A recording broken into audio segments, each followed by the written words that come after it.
What was the Poena Cullei form of Roman public execution? Have you ever wondered how ancient Rome dealt with the most heinous crimes? One of the most shocking methods was the Poena Cullei, a form of execution reserved for parricide, which is the act of murdering one's own parent.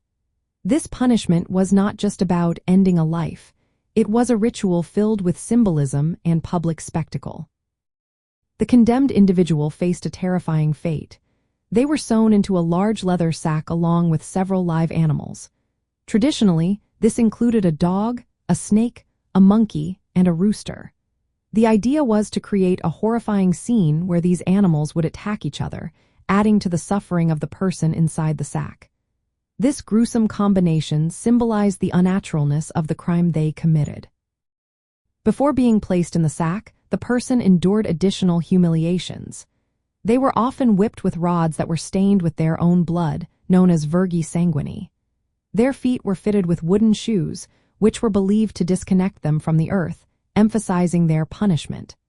Sometimes, the sack was made from wolfskin, reinforcing the idea of the criminal's savage nature. When the time came, the sack was thrown into a body of water, like a river or the sea. This act symbolized a return to the primordial waters, a stark contrast to the life they once had. The person inside would drown, and importantly, they were denied a proper burial.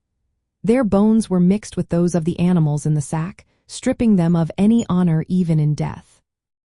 The Poena Cullei was documented as early as 100 years before the Common Era.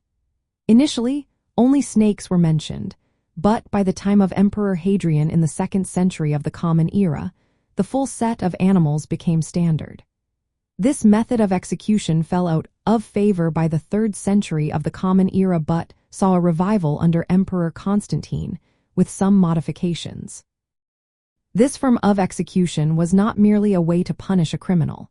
It was a carefully constructed ritual that combined physical pain, symbolic gestures, and public entertainment. The cruelty and unusual nature of the Poena Cullei made it one of the most feared penalties in Roman law. It served as a stark warning to others about the consequences of such a grave crime.